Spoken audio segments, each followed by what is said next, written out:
अस्सलाम वालेकुम, I am Mohammad Arham Hussain. Welcome back to our channel Alpha Physics. मैं उम्मीद करता हूँ आप सब खैरियत से होंगे। आज का जो हमारे पास टॉपिक ऑफ डिस्कशन है बच्चों, वो हमारे पास है NMT के ऐड 2021 के हमारे पास फ़िज़िक्स के MCQs की डिस्कशन करनी है, जो हमारे पास मॉर्निंग शिफ्ट में आया 30 अगस्त को। जो डिफरेंट स्टूडेंट ने मुझे सेंड किया, डिफरेंट प्लेटफॉर्म से मैंने कलेक्ट किया, उनमें से जो हमारे पास फिजिक्स का फर्स्ट MCQ उसका आपको पता है उसकी स्टेटमेंट क्या थी बच्चों। उसकी स्टेटमेंट कुछ ऐसी थी बच्चों, which law is based upon the law of conservation of energy. कहता है दी गई ऑप्शन में से मुझे आपने बताना है ऐसी कौन सी ऑप्शन है जो बेस करती है law of conservation of energy पे। तो आपको पता है कि हमारे पास वैसे भी आपको याद होना चाहिए जो हमारे पास MCQ है वो हमारे पास second year chapter number 15 electromagnetic induction के टॉपिक लेंजेस लॉ में से आया। आप कहेंगे सर बिल्कुल लेंजेस लॉ बेस करता है law of conservation of energy पे। तो आज हम देखेंगे कैसे हमारे पास लेंजेस लॉ बेस करता है law of conservation of energy पे।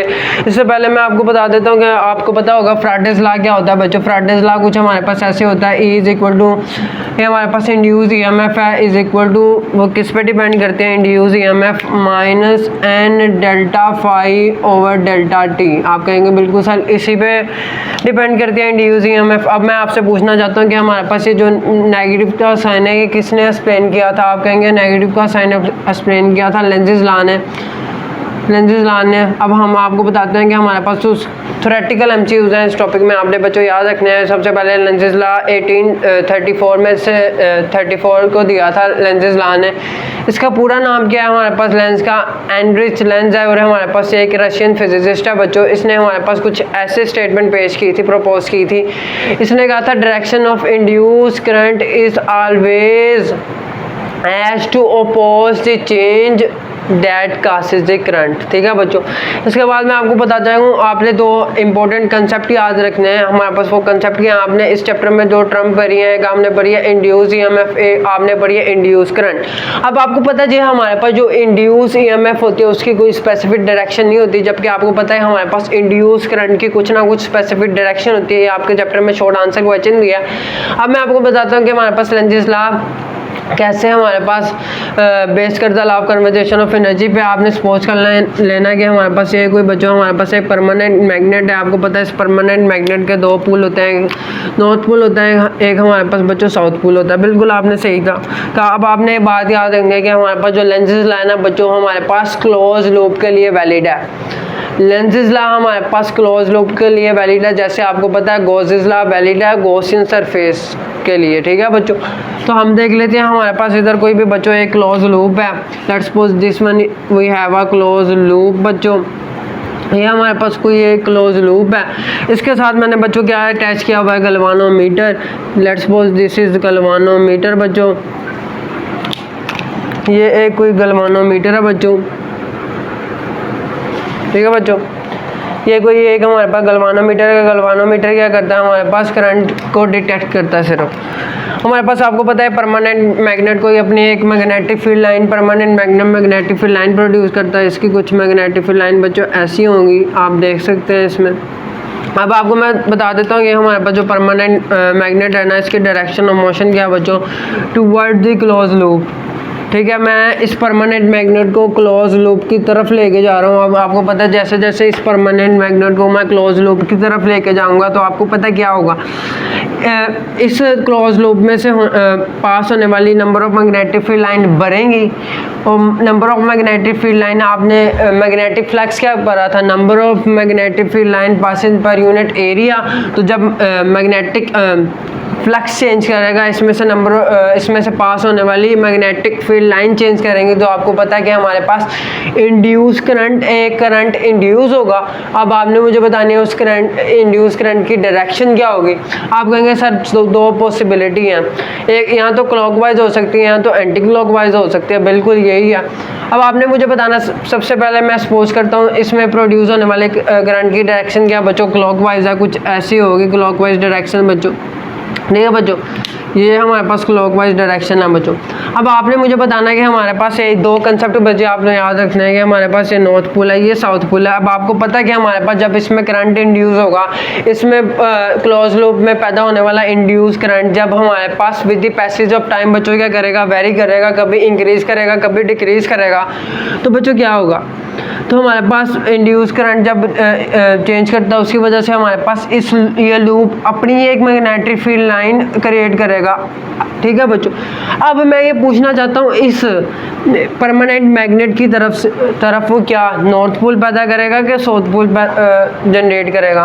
एक कंसेप्ट आपने समझ लेना कि जो साउथ पोल की वजह से मैग्नेटिक फील्ड जो हमारे पास साउथ पोल की वजह से जो हमारे पास करंट जनरेट होता है ना बच्चों, आपने याद रखना वो क्लॉकवाइज इन डायरेक्शन होता है। अब आप कहेंगे सर ये नॉर्थ पोल की वजह से जो करंट इंड्यूस करता है इसकी डायरेक्शन क्या होती है बच्चों, आपने याद रखना ये एंटी क्लॉकवाइज इन नेचर होती है। तो बच्चों आपने याद रख लेना कंसेप्ट के हमारे पास ये जो हमारे पास क्लोज लूप है उसमें जो इंड्यूस करंट है उसकी डायरेक्शन क्या है, क्लॉकवाइज है। जब हमारे पास क्लॉकवाइज है तो इधर हमारे पास क्या प्रोड्यूस होगा, साउथ पोल। अब इधर साउथ पोल है, इधर बच्चों हमारे पास क्या बच्चों नॉर्थ पोल है। तो अब आप बताएंगे सर हमारे पास इसका नॉर्थ पोल इस साउथ पोल को अट्रैक्ट करेगा जिसकी वजह से हमारे पास ये हमारे पास जो परमानेंट मैग्नेट है ये हमारे पास क्लोज लूप के अंदर चला जाएगा। तो मैं आपको कहूँगा कि बच्चों मैंने इसको तो बहुत कम एनर्जी दी थी, मैंने इस परमानेंट मैग्नेट को सिर्फ इतनी एनर्जी दी थी। अब आगे हमारे पास ये क्लोज लूप बजाय इसको रिपेल करने के बजाय इसको रिपोज करने के लिए लेंसेज लॉ के मुताबिक ये इसको क्या कर रहा है बच्चों, ये इसको अपनी तरफ अट्रैक्ट कर रहा है। ये तो law of conservation of energy के अगेंस्ट है बच्चों। तो आपने क्या करना है, आप कहेंगे सर ये तो law of conservation of energy के अगेंस्ट है कि मैंने इसको कम एनर्जी दी है। ये हमारे पास क्या कर रहा है, क्लोज लूप इसकी मदद कर रहा है और इसको अपने अंदर लेके जा रहा है और हमारे पास क्या करेगा, अपने अंदर लेके जाएगा। तो मैंने कम एनर्जी दिया और मेरे पास इंड्यूस करंट जो होगा वो ज़्यादा पैदा हो जाएगा जब ये इसके अंदर जाएगा। ठीक है बच्चों, तो आप कहेंगे सर नहीं ये नहीं होना चाहिए। आप कहेंगे सर आप ऐसा करेंगे हमारे पास अगर हमारे पास अंदर जो इंड्यूस करंट है उसकी डायरेक्शन क्या हो जाए बच्चों, एंटी क्लॉकवाइज हो जाए। कुछ ऐसे बच्चों एंटी क्लॉकवाइज हो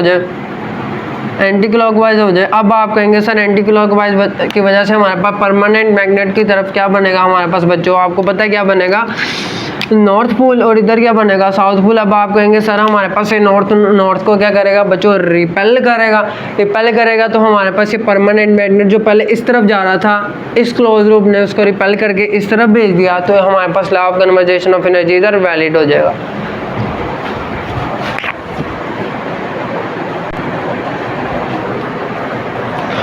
तो बच्चों अब हम अपने नेक्स्ट एमसीक्यूज की तरफ बढ़ते हैं। नेक्स्ट एमसीक्यूज जो हमारे पास था वो चैप्टर नंबर हमारे पास फर्स्ट ईयर के चैप्टर नंबर 4 में था, वर्क एंड एनर्जी में से उसका टॉपिक ऑफ इंटरेस्ट क्या था, वर्क। कहता सिंपल आपने बताना है वर्क हैज़ यूनिट, आपने वर्क के यूनिट बताना है। आप सबको पता है वर्क के यूनिट जाल होते हैं, इस पर हम और बहस नहीं करेंगे। अलबत्ता मैं आपको दो इंपॉर्टेंट कंसेप्ट बताना चाहूँगा। आपने बताना मुझे वर्क, मैक्सिमम वर्क का फॉर्मूला क्या होता है। सिंपल आप वर्क का ही फॉर्मूला बता दें मुझे। वर्क होता है हमारे पास फोर्स का और डिस्प्लेसमेंट का क्या बच्चों, डॉट प्रोडक्ट। और आपको पता है डॉट प्रोडक्ट में मेरे पास क्या आता है, कॉस्ट ऑफ थीटा आता है, एफ डी कॉस थीटा। और बच्चों मैं आपको इधर हमारे पास एक एमसीक्यूज भी पूछा गया, आगे जाके आएगा हमारे पास डिस्कशन में। इसने पूछा था कि हमारे पास work done will be maximum if the angle between force and displacement it. कहता आपने मुझे बताना वर्क डन हमारे पास कब मैक्सिमम होगा, जब वर्क डन कब मैक्सिमम होगा, अगर मेरे पास जो ये थीटा एंगल है ये फोर्स और डिस्प्लेसमेंट में क्या होगा। तो आपने पता कि आपने जब वर्क की बच्चों डेफिनेशन पढ़ी थी, तो आपने वर्क की डेफिनेशन बच्चों क्या पढ़ी थी, वर्क की हमारे पास डेफिनेशन बच्चों क्या थी कि हमारे पास वर्क डन होता है in the direction of force. ठीक है बच्चों, यानी कि हमारे पास वर्क डन क्या होता है, in the direction of force होता है, यानी फोर्स और डिस्प्लेसमेंट आपस में क्या होने चाहिए, पैरेलल होंगे। तो आपको पता है थीटा क्या हो जाता है फिर 0 डिग्री। जब थीटा 0 डिग्री तो कोस मुझे बताएं 0 डिग्री क्या होता है 1, यानी कि हमारे पास कोस मैक्सिमम किस वैल्यू पे होता है, अपने कोस जो है हमारे पास 0 डिग्री पे अपनी मैक्सिमम वैल्यू देता है। हाँ जी, मैक्सिमम वैल्यू देता है। तो आपने बस इधर बता देना हमारे पास work is equal to F D, ऐसे रहने दे कोस 0 डिग्री, तो एफ डी cos 0 डिग्री 1 होता है। जब इसको मल्टीप्लाई करूँगा कोई फ़र्क नहीं पड़ेगा, तो हमारे पास वर्क मैक्सिमम की वैल्यू क्या आ जाएगी, FD। अब आपने बच्चों मुझे बताना है कि हमारे पास अब अगली वेरिएशन देख लेते हैं कि हमारे पास वर्क मिनिमम कब होगा। अगर हमारे पास फोर्स और डिस्प्लेसमेंट आपस में परपेंडिकुलर हो जाए, यानी इसमें जो एंगल है वो 90 डिग्री हो जाए। आपको पता है कोस 90 डिग्री हमारे पास क्या होता है बच्चों, 0 डिग्री, यानी वर्क उस टाइम क्या होगा, मिनिमम होगा, क्योंकि आपको पता है कोस 90 डिग्री 0 हो जाता है। तो 0 जब F और D से मल्टीप्लाई होगा, आंसर मेरे पास 0 जूल आ जाएगा। तो बच्चे ये दो MCQs बनते हैं सिर्फ हमारे पास वर्क कब मैक्सिमम होता है। अब आपने बच्चों ये बात याद रखनी है, वर्क हमारे पास मैक्सिमम होता है 0 डिग्री पे और मिनिमम कब होता है हमारे पास 90 डिग्री पे। और वर्क हमारे पास नेगेटिव मैक्सिमम कब होता है 180 डिग्री पे, कोस 180 डिग्री -1 होता है। ये डिफरेंट पॉसिबिलिटी थी। अब मैं आपको एक और इम्पोर्टेंट बात बताता जाऊँ, आपने याद रखना है कि हमारे पास ये जो बच्चे वर्क डन है ना, जिसका हमने अभी फॉर्मूला लिखा था FD, और आपको पता है टॉर्क क्या होता है हमारे पास, टॉर्क हमारे पास क्रॉस प्रोडक्ट या वेक्टर प्रोडक्ट होता है किसका, मोमेंट ऑफ आर्म और फोर्स का। तो आप सिंपली आप देखें इधर भी हमारे पास फोर्स की टर्म आ रही है बच्चों, ये देखें इधर भी हमारे पास फोर्स आ रही है, इधर हमारे पास मोमेंट ऑफ आर्म जिसकी हमारे पास यूनिट क्या होते हैं, मीटर, और इधर डिस्प्लेसमेंट आ रहा है बच्चों, और डिस्प्लेसमेंट के भी यूनिट क्या होते हैं, मीटर, यानी इन दोनों के यूनिट क्या बन रहे हैं हमारे पास, न्यूटन मीटर। अब आप देखेंगे मैंने न्यूटन को सेपरेट लिखा है, मीटर को अलग लिखा है, या आपको कन्वेंशन याद है चैप्टर नंबर 1 में यूनिट लिखने की। यानी मैं आपको कहना चाह रहा हूँ जो हमारे पास बच्चों, मैं आपको कहना क्या चाह रहा हूँ कि हमारे पास इधर भी फोर्स, इधर भी हमारे पास लेंथ है, इधर भी लेंथ है। जब हमारे पास दोनों के फॉर्मूला सेम है तो हमारे पास इनकी डायमेंशन भी सेम होंगी, इनके यूनिट भी सेम हो जाएंगे। यानी वर्क के जो डायमेंशन होते हैं, वर्क की जो डायमेंशन होती है बच्चों, वो इक्वल होती है टॉर्क की डायमेंशन से, या आप इनको फाइंड आउट भी कर सकते हैं। ठीक है बच्चों, आगे चलते हैं हम अब कि वर्क की डायमेंशन क्या होती है, mL²T-2। आप इसको याद रख लें, mL²T-2 बच्चों, ठीक हो गया बच्चों। इसके बाद आपने बच्चों दूसरी चीज़ क्या याद रखनी है, जो हमारे पास प्लांक्स कांस्टेंट होता है, प्लांक्स कांस्टेंट, ये बात आपने याद रख लेनी है, प्लांक्स कांस्टेंट। उसके जो यूनिट है, उसकी जो डायमेंशन है बच्चों, उसकी जो डायमेंशन है ना, डायमेंशन है ना बच्चों, डायमेंशन, वो इक्वल किससे होती है बच्चों, हमारे पास एंगुलर मोमेंटम के यूनिट और डायमेंशन से, एंगुलर मोमेंटम के यूनिट और डायमेंशन के, एंगुलर मोमेंटम के यूनिट और डायमेंशन के, डायमेंशन के। बच्चों आपने ये दो चीज़ें बहुत इंपॉर्टेंट याद रख लेनी। इसके बाद बच्चों हमारे पास जो नेक्स्ट MCQ था वो हमारे पास चैप्टर नंबर हमारे पास 13 करंट इलेक्ट्रिसिटी में से आया था, conductivity not conductance, conductivity is the reciprocal of. तो आपको पता है कि हमारे पास कंडक्टिविटी किसकी रेसिप्रोकल होती है, हमारे पास रेजिस्टिविटी की। इसी तरह अगर आपसे वो पूछ लेता है conductance is the reciprocal of resistance, ये बच्चों आपने याद रखना। इसके बाद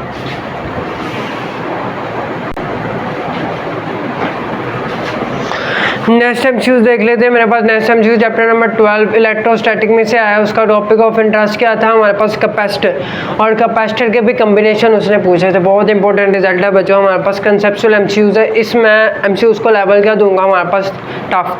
तो हमारे पास MCQs की स्टेटमेंट कुछ ऐसी थी बच्चों, 4n नंबर ऑफ कैपेसिटर, कहता है मेरे पास कितने नंबर ऑफ कैपेसिटर हैं, नंबर ऑफ कैपेसिटर मेरे पास कितने हैं, वो कितने, n नंबर ऑफ कैपेसिटर, मेरे पास इन्फिनिटी नंबर ऑफ कैपेसिटर हैं जिनको उसने कह दिया n। कहता है ईच ऑफ द कैपेसिटेंसी, कहता है ईच कैपेसिटर की कैपेसिटेंस क्या, हमारे पास ईच जो कैपेसिटर है ना उसकी जो कैपेसिटेंस है ना बच्चों, कहता है हर कैपेसिटर की जो कैपेसिटेंस है, जो चार्ज स्टोर करने की एबिलिटी है, ईच कैपेसिटर कैपेसिटेंस वो कितनी है बच्चों, वो भी इक्वल है आपस में, वो इक्वल है और वो किसके बराबर है, C के। यानी हर कैपेसिटर की कैपेसिटेंस क्या है, C, और नंबर ऑफ कैपेसिटर मेरे पास n है। तो कहता है आपने मुझे क्या बतानी है बच्चों, रेशो बतानी है। क्या बतानी है बच्चों, रेशो बतानी है। कहता आपने मुझे बच्चों रेशो बतानी है बिटवीन, किसके बिटवीन, रेशो क्या होती है, डिवीजन होती है, ठीक है बच्चों, बिटवीन मैक्सिमम बच्चों एंड मिनिमम, एंड मिनिमम। बच्चों जब रेशो वाले सवाल आ जाए ना थोड़े अलर्ट हो जाया करें। रेशो किसकी निकालनी है? मैक्सिमम की, यानी मैक्सिमम मेरे पास कहाँ आएगा? न्यूमरेटर में, और ये कहाँ आएगा बच्चों? मिनिमम डिनोमिनेटर में। ठीक है, डिनोमिनेटर में, आप समझ गए हैं बच्चों। ठीक है, तो आपने क्या करनी है? रेशो निकालनी है मैक्सिमम की और मिनिमम की। सबसे पहले मैक्सिमम और मिनिमम की कैपेसिटर। ठीक है बच्चों, इधर कैपेसिटर लिख देता।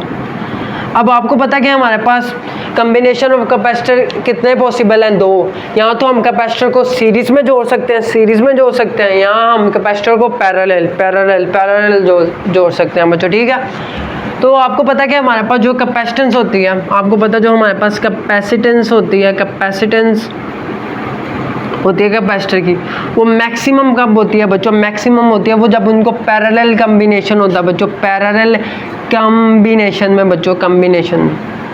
अब आप कहेंगे सर हमारे पास पैरेलल कम्बिनेशन में कैपेसिटेंस क्या होती है? मैक्सिमम होती है कैपेसिटर की, तो उसका फार्मूला क्या था मेरे पास? पैरेलल में आपको पता है उसका फार्मूला मेरे पास बच्चों क्या था? आर इक्विवेलेंट, यहाँ इधर सी इक्विवेलेंट है ना, रजिस्टर नहीं, C equivalent, C equivalent is equal to, आपको पता है पैरेलल में हमारे पास कैपेसिटर की कैपेसिटेंस सिंपली ऐड होती है, सी प्लस सी, और ये मैंने कितने टाइम करना है? n टाइम करना है। ठीक है बच्चों, तो अब क्या करते हैं कि हमारे पास आपने शॉर्टकट याद रख लेना है, C equivalent is equal to number of capacitor मेरे पास कितने हैं? n है, मल्टीप्लाई बाय कैपेसिटर और कैपेसिटेंस ऑफ वन कैपेसिटर। अब आप याद रख लेंगे हमारे पास पैरेलल कम्बिनेशन में हमारे पास कैपेसिटर की कैपेसिटेंस क्या होती है बच्चों? मैक्सिमम होती है, और उसका जो फार्मूला है मेरे पास, आपने सिंपली कैपेसिटेंस को क्या कर देना होता है? ऐड कर देना होता है, और उसका जो मेरे पास सिंप्लीफाइड फार्मूला है बच्चों वो क्या है?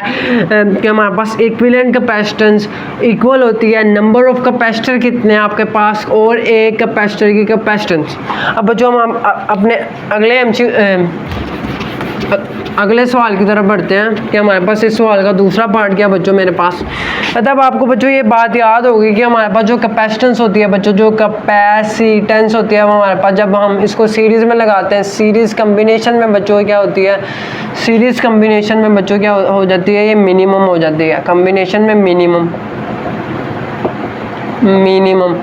तो अब आपको पता है सीरीज़ कम्बिनेशन में बच्चों ये मिनिमम हो जाती है, तो आपको पता है कि हमारे पास C equivalent in case of series combination, उसका फार्मूला क्या होता है बच्चों? रेसिप्रोकल लेकर कैपेसिटेंस को ऐड करते हैं, रेसिप्रोकल लेकर कैपेसिटेंस को क्या कर रहे होते हैं? हम ऐड कर रहे होते हैं। ठीक है, अब आपने इसका एक शॉर्टकट बच्चों फार्मूला याद रख लेना, जो आपको स्टेप या किप्स अकेडमीज बताती हैं कि C equivalent is equal to कि हमारे पास एक कैपेसिटर की capacitance divided by number of capacitor. ठीक है, तो अब उसने रेशो किसकी पूछी थी? रेशो बच्चों उसने मेरे से पूछी थी, आपने मुझे रेशो बतानी है maximum to minimum, maximum over minimum की रेशो। ठीक है बच्चों, तो हम देख लेते हैं कि हमारे पास मैक्सिमम क्या आ रहा है? n मल्टीप्लाई बाय सी। ठीक है, एन सी बच्चों, इसके नीचे बच्चों मैंने 1 भी डाल दिया, चलें आपके लिए कि हमारे पास ये न्यूमिनेटर हो गया, ये डिनोमिनेटर हो गया। अब आप मुझे बताएं मिनिमम क्या होते हैं सीरीज़ कम्बिनेशन में? उसका फार्मूला क्या होता है? सी ओवर एन बच्चों। क्या आप बच्चों मैं ये अरेज कर लेता हूँ, आपने नोट डाउन कर लिया होगा बच्चों, जल्दी से इसको अरेज कर लेते हैं हम। तो अब आप मुझे बताएं बच्चों, ये अब आपको पता है ये ऊपर जाके मल्टीप्लाई हो जाएगा, एन सी ओवर 1, एन ऊपर जाके एन सी से मल्टीप्लाई हो जाएगा और सी ने इधर डिवाइड होना। आप अच्छी तरह देख सकते हैं हमारे पास एक कैपेसिटर की कैपेसिटेंस से आपस में करते हैं, तो मैक्सिमम ओवर मिनिमम की रेशो क्या आ जाएगी बच्चों मेरे पास? वो आ गई है एन, एन से मल्टीप्लाई होगा एन स्क्वायर। बच्चों अगर वो बच्चों पूछ लेता मेरे से, इसका तो आंसर आ गया मेरे पास एन स्क्वायर। अगर वो पूछ लेता minimum over maximum, minimum over maximum बच्चों, तो आपने याद रखना वो हो जाएगी 1 ओवर एन स्क्वायर।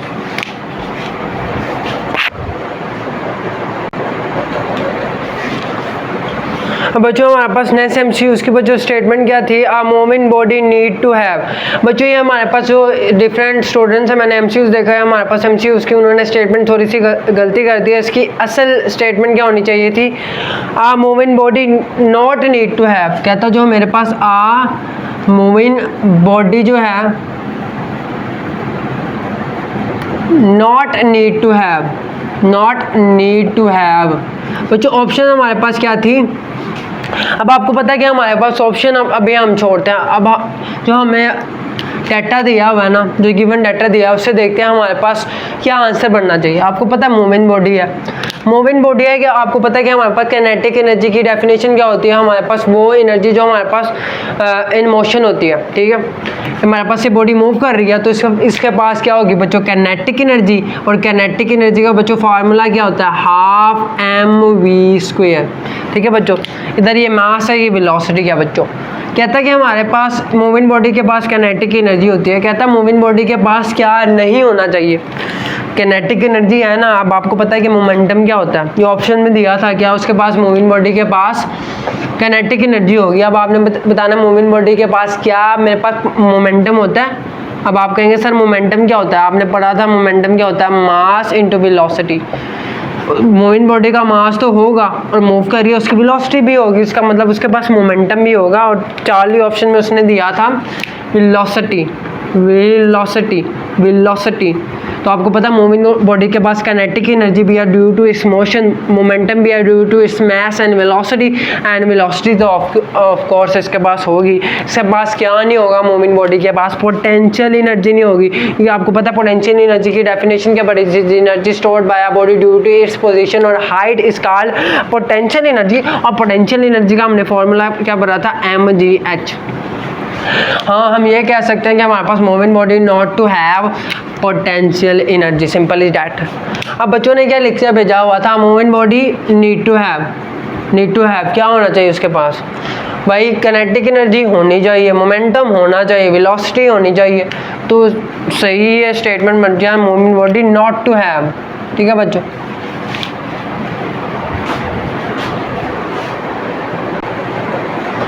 इसके बाद बच्चों हमारे पास नेक्स्ट एमसी उसकी स्टेटमेंट ऐसी थी जो हमारे पास चैप्टर नंबर 10 में से आया था। हमारे पास फर्स्ट ईयर के और चैप्टर का नाम था ऑप्टिकल इंस्ट्रूमेंट में से आया था। उसका टॉपिक ऑफ इंटरेस्ट क्या था हमारे पास, कि उसने पूछा था एमसी उसकी स्टेटमेंट से हम देख लेते हैं। Which one of the following properties of light does not change with the nature of medium. कहता है ये हमारे पास मैंने आपको 4 ऑप्शन दिए हैं, आपने इस ऑप्शन में से बताना है लाइट की वो कौन सी प्रॉपर्टी है जो चेंज नहीं होती अगर मैं मीडियम चेंज कर दूं, अगर मैं मीडियम के नेचर को चेंज कर दूं। तो आपको मैं इस एमसी उसकी स्टेटमेंट लिख देता हूँ कि हमारे पास ऐसी लाइट की बच्चों, ऐसी लाइट की कौन सी प्रॉपर्टी है, प्रॉपर्टी है जो डज नॉट चेंज, जो चेंज नहीं करती, does not change with the nature of medium, with the change of medium, with the nature या चेंज ऑफ मीडियम। अगर हम मीडियम चेंज करते हैं तो ऐसी लाइट की कौन सी प्रॉपर्टी है जो चेंज नहीं करती, with the nature of medium या चेंज ऑफ मीडियम। तो मैं आपको बताता जाऊँ बच्चों, आपने एक की पॉइंट याद रखना, जो हमारे पास बच्चों फ्रीक्वेंसी होती है इस लाइट की, जो गिवन लाइट है हमारे पास सोर्स है, उसकी जो फ्रीक्वेंसी होती है ना बच्चों, आपने याद रखना है फ्रीक्वेंसी सिर्फ डिपेंड करती है, frequency depends upon the source. आप बताएं मुझे ये जो गिवन क्वेश्चन है उसमें कहीं उसने क्या, मैंने सोर्स ऑफ लाइट चेंज कर दिया, मैंने लाइट का सोर्स चेंज कर दिया, यानी जब लाइट का सोर्स नहीं चेंज होगा इसका मतलब हमारे पास फ्रीक्वेंसी भी नहीं चेंज होगी। इसका मतलब बाकी मेरे पास ऑप्शन क्या बचती है मेरे पास, उसने बीटा ऑप्शन में दिया था कि वेलोसिटी, और चार्ली ऑप्शन में दिया था वेवलेंथ, और डेल्टा ऑप्शन में दिया था ऑल ऑफ दीज। तो आप मुझे बताएंगे हमारे पास वेलोसिटी, क्या आपको नहीं पता कि हमारे पास रहेगा, आपने फॉर्मूला पढ़ा था v = f लैम्डा। इधर मैंने आपको कह दिया कि हमारे पास मीडियम चेंज करने से लाइट की जो फ्रीक्वेंसी है वो चेंज नहीं करती। इसका मतलब है कि मेरे पास ये क्या है बच्चों, कांस्टेंट। जब फ्रीक्वेंसी कांस्टेंट है तो आप मुझे बताएं v directly proportional to lambda, v directly proportion to lambda, यानी वेलोसिटी जो है वो हमारे पास लाइट की वेवलेंथ के डायरेक्टली प्रोपोर्शन हो जाएगी बच्चों। अब आप मुझे बताएं, एयर क्या है हमारे पास? Rare medium. और वाटर क्या है मेरे पास? Denser medium. जब कभी लाइट हमारे पास रेयर से डेंसर मीडियम में जाती है, एयर से वाटर में जाती है, तो आप मुझे बताएं क्या हमारे पास लाइट की जो वेलोसिटी है वो कम नहीं करती क्या? जब कभी हमारे पास जो लाइट है वो एयर से बच्चों किस में जाएगी? एयर से मेरे पास वाटर में जाएगी, रेयर से डेंसर मीडियम में जाएगी, क्या उसकी मेरे पास आप बताएं क्या उसकी स्पीड कम नहीं करती? क्या उसकी वेवलेंथ कम नहीं करती? इसका मतलब कि हमारे पास जो वेलोसिटी है लाइट की, जो वेवलेंथ है लाइट की, वो हमारे पास मीडियम के चेंज होने से चेंज होते हैं। वाइड फ्रीक्वेंसी है जो मीडियम के चेंज होने से चेंज नहीं होते बच्चों, ये बात आपने याद रख लेनी है। इसी वजह से जो हमारे पास है जो लाइट वाटर में ज़्यादा ट्रैवल नहीं करती, जिसकी वजह से हमारे पास जो वाटर ओशन होता है उसका जो डीपर पार्ट होता है वो हमारे पास डार्क इन नेचर होता है, वहाँ पे कुछ नज़र नहीं आता, क्योंकि लाइट हमारे पास जो डेंसर मीडियम में वो ज़्यादा डिस्टेंस ट्रैवल कर ही नहीं सकती, क्योंकि हमारे पास उसकी वेलोसिटी कम हो जाती है भाई। अब बच्चों हमारे पास नेक्स्ट एमसीक्यू, उसके बच्चों का स्टेटमेंट की हमारे पास next MCQ chapter number 4 work and energy में से आया फर्स्ट ईयर में से। और स्टेटमेंट क्या कहता है? ए हमारे पास कोई एक लाइट बॉडी है, यानी ऐसी बॉडी है जिसका मेरे पास मास कम है क्योंकि ये लाइट इन वेट है। और कहता है मेरे पास जो बी बॉडी है वो हैवी बॉडी है। हैवी बॉडी का मतलब क्या? उसका मास ज़्यादा है।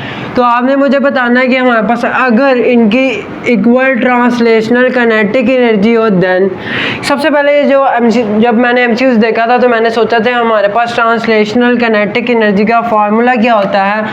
हमारे पास ट्रांसलेशनल काइनेटिक एनर्जी का फार्मूला क्या होता है? Half M V square. मैंने क्या कहा? एक मेरे पास लाइट बॉडी है ए है, एक मेरे पास है हैवी बॉडी बी है, दोनों की इक्वल ट्रांसलेशनल काइनेटिक एनर्जी है। अगर मेरे पास काइनेटिक एनर्जी, लेट्स सपोज मेरे पास translational kinetic energy of A, मैं कह देता हूँ kinetic energy A, translational kinetic energy of light body A is equal to translational kinetic energy of light body B. तो जब मैंने ये कहा ना, मैंने कहा ये तो होता है मास इनटू वेलोसिटी, यानी दोनों का जब मास भी बराबर होगा वेलोसिटी भी बराबर होगी। ठीक है बच्चों, तो इसलिए तो ये दोनों आपस में इक्वल हैं। और मैं इसका बता क्या ऑप्शन को करने जा रहा था मार्क, कि हमारे पास दोनों के मोमेंटम भी सेम होंगे, जबकि हमारे पास ये इसकी रॉन्ग ऑप्शन है। कैसे देखते हैं? मैंने क्या सोचा, मैंने क्या इसको प्रैक्टिकली, मैंने अभी इसको कोई इसमें मतलब कि प्रैक्टिकली इसको अटेम्प्ट नहीं किया बच्चों। मैंने सिर्फ अपने जहन में सोचा कि मेरे पास ये जो लाइट बॉडी है ना, मेरे पास ये क्या है? मेरे पास चीते का मास कम होता है, ये लाइट इन वेट है। तो मैंने लाइट बॉडी को चीता एग्ज्यूम कर लिया और मैंने क्या हैवी बॉडी को एलिफेंट एग्ज्यूम कर लिया। मैंने कहा आपको पता है कि हमारे पास लाइट बॉडी की वेलोसिटी ज़्यादा होगी, तो मेरे पास लेस, मैं सपोज कर लेता हूँ कि मेरे पास जो चीते का मास है ना वो मेरे पास है 1 kg, लेकिन वो जिस वेलोसिटी से भागेगा वो मेरे पास क्या होगी? 2 मीटर पर सेकेंड, यानी 1 मल्टीप्लाई बाय 2। इनका मोमेंटम क्या आएगा? मेरे पास मोमेंटम क्या होता है बच्चों? आपको पता है ना, मास इनटू वेलोसिटी होता है। तो मैंने कहा इसका मास क्या है? 2 kg, इसका मास क्या है? 1 kg, इसकी वेलोसिटी क्या होगी? 2 मीटर पर सेकेंड। तो इसका जो मोमेंटम मेरे पास आ रहा था वो 2 आ रहा था। मैंने कहा जो एलिफेंट होता है वो हैवी इन वेट होता है, उसका मास मैं 2 kg एज्यूम कर लेता हूँ, लेकिन वो आपको पता है जो एलिफेंट होता है वो हमारे पास ज़्यादा वेट होने की वजह से कम वेलोसिटी से भागेगा। मैंने कर लिया कम वेलोसिटी से भागेगा, तो 2 kg इसका वेट कर लेते हैं और जिस वेलोसिटी से भागेगा उसको 1 मीटर पर सेकेंड कर लेते हैं। तो मैंने कहा दोनों का ट्रांसलेशनल काइनेटिक एनर्जी आपस में इक्वल है, दोनों का मोमेंटम भी इक्वल हो जाएगा। इससे मेरे पास क्या हो गया बच्चों? ये गलत कंसेप्ट हो गया। अब आपने बच्चों इसको सॉल्व आउट कैसे करना है कि मेरे पास आपने क्या करना है? Kinetic energy is equal to half M V square. आपने क्या करना है बच्चों? सिंपली ये काम करना है कि आपने डिनोमिनेटर और न्यूमिनेटर में मास से मल्टीप्लाई कर देना है। तो आपको पता जब मैं इधर मैं m से मल्टीप्लाई करूँगा m का स्क्वायर हो जाएगा, v का स्क्वायर हो जाएगा। क्या मैं इसको mv का होल स्क्वायर लिख सकता हूँ बच्चों? बिल्कुल, मैं इसको mv का होल स्क्वायर लिख सकता हूँ। तो नीचे जब मैंने डिनोमिनेटर में m से मल्टीप्लाई करूँगा, इधर 2m बचेगा। तो आपको पता है कि हमारे पास ये kinetic energy in term of momentum, क्योंकि मुझे पता है गिवन डाटा में वो ऑप्शन में इसने मोमेंटम दिया हुआ और गिवन डाटा मुझे ट्रांसलेशनल काइनेटिक एनर्जी दे रहा है। इसका मतलब मुझे जो रिलेशन बनाना है वो between translational kinetic energy and momentum बताना है। मास इनटू वेलोसिटी क्या होता है बच्चों? मोमेंटम। तो मोमेंटम का स्क्वायर ओवर 2m, ये मेरे पास क्या आ गया relation between kinetic energy and momentum. P square over 2m। अब आप बताएंगे मेरे पास जो लाइट बॉडी है जो ए है मेरे पास, उसकी काइनेटिक एनर्जी क्या बच्चों, translational kinetic energy of body A is equal to मेरे पास क्या आ जाएगा, उसका मोमेंटम पी ए का स्क्वायर ओवर 2 न्यूमेरिकल कांस्टेंट है, उसका जो मास है वो मेरे पास है एम ए। अब मैंने क्या किया बच्चों, मेरे पास जो हैवी बॉडी थी वो बी थी, तो उसकी मैंने काइनेटिक एनर्जी बी एग्ज्यूम कर लिया और उसके मोमेंटम को पी बी का होल स्क्वायर ओवर ऊपर मेरे पास क्या आ जाना बच्चों 2mb। तो आपको पता है कि क्योंकि उनकी ट्रांसलेशनल काइनेटिक एनर्जी आपस में इक्वल है बच्चों, आपस में इक्वल हैं, तो मैंने क्या किया कि simply kinetic energy of body A को डिवाइड कर लिया kinetic energy of body B से बच्चों, सिंपल इज डैट। तो फिर मैंने क्या किया बच्चों, कि बच्चों kinetic energy of body A divided by kinetic energy of body B. अब kinetic energy of body A के सामने मेरे पास क्या लिखा हुआ है, P A square over 2ma बच्चों, ठीक है बच्चों, डिवाइडेड बाय इधर आ जाना P B square over 2mb बच्चों, सिंपल इज डैट।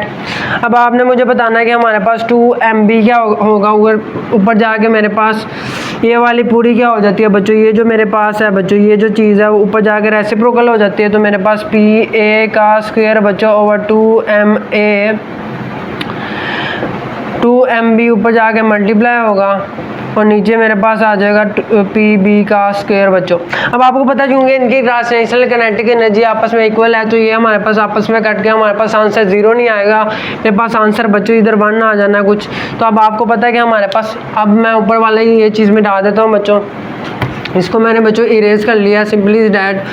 अब आप मुझे बताएं बच्चों कि हमारे पास ये 1 आ जाएगा इधर, अब 1 आ गया बच्चों, आप मुझे बताएं ये हमारे पास है पी ए स्क्वायर बच्चों, sorry P A square over 2ma बच्चों multiply by 2mb over P B का स्क्वायर। अब आपने मुझे बताना है कि हमारे पास 2ma है, ऊपर इधर डिवाइड हो रहा है, उधर जाके बच्चों मल्टीप्लाई होगा, और इधर 2mb है, इधर मल्टीप्लाई हो रहा है, उधर जाके डिवाइड होगा। तो सिंपल इज डैट भी क्या मैं इसको ऐसे लिख सकता हूँ बच्चों, ये मेरे पास थोड़ा एक टफ MCQ उसका, इसको मैं रैंक देता हूँ टफ की, क्योंकि थोड़ा बहुत हमारे पास ना इसमें फिजिक्स इन्वॉल्व थी, सही फिजिक्स, हमारे प्रैक्टिकल फिजिक्स नहीं सही फिजिक्स। तो ऊपर जाके कुछ ऐसा बन जाए 2ma over 2mb P A square बच्चों आ जाएगा इधर, P A square over P B square बच्चों। अब आपने मुझे बताना है, कट जाएगा बच्चों, 2 से 2 कट जाएगा, जब आपने मुझे बताना है। अब मैं इधर भी स्क्वायर रूट ले लेता हूँ, इसका होल स्क्वायर कर देता हूँ, क्योंकि दोनों पे स्क्वायर था, इसका मैंने बच्चों होल स्क्वायर कर दिया बच्चों। अब इधर मैंने बच्चों ये आपस में 2 से कट जाएगा, और इधर मैंने क्या कर लिया बच्चों, दोनों साइड पे स्क्वायर ले लिया। तो अब आप मुझे बताएं स्क्वायर रूट से कैंसिल नहीं होगा, स्क्वायर रूट से कैंसिल हो जाएगा, तो मेरे पास P A over P B momentum of body A over momentum of body A B, हमारे पास क्या आ रहा है, square root mass of body A over mass of body B. अब आप मुझे बताएं कि हमारे पास, चूँकि मेरे पास जो बॉडी बी है वो हैवी है, बॉडी बी मेरे पास बच्चों क्या है बच्चों, मेरे पास इधर रिलेशन क्या आ रहा है, simple is that P A directly proportion है स्क्वायर रूट एम ए, और पी बी मेरे पास बच्चों डायरेक्टली प्रोपोर्शन है स्क्वायर रूट एम बी बच्चों। अब आपने मुझे बताना, क्योंकि मेरे पास बी जो सी है वो हैवी बॉडी है, यानी उसका मास ज़्यादा है बच्चों, जब मास ज़्यादा होगा उसका मोमेंटम भी ज़्यादा होगा, तो इसका मतलब मेरे पास बीटा ऑप्शन करेक्ट ही है, हमारे पास B has larger momentum than A. अब बच्चों आप इसको कहेंगे सर मेरे पास, हम इसको ऐसे भी तो कर सकते थे बच्चों, हम सर इसको ऐसे भी करते थे, मोमेंटम क्या होता है मास इंटू वेलोसिटी, क्योंकि मेरे पास हैवी बॉडी है, हैवी बॉडी का मास ज़्यादा होता है, तो मेरे पास हैवी बॉडी का मास ज़्यादा होगा जब, तो उसका मोमेंटम भी ज़्यादा होगा। आप बिल्कुल ऐसे इसको कर सकते थे, अदर वो इधर मेंशन कर देता कि हमारे पास ये जो वेलोसिटी है बच्चों, वेलोसिटी जो है मेरे पास ये कांस्टेंट होती है, लेकिन इधर इसने मुझे क्या किया, वेलोसिटी कांस्टेंट नहीं है, इधर इसने मुझे क्या है, ट्रांसलेशनल काइनेटिक एनर्जी इनकी क्या आपस में इक्वल है, तो आपको इसका मतलब कि रिलेशन बनाना चाहिए था ट्रांसलेशनल काइनेटिक एनर्जी में और मोमेंटम में।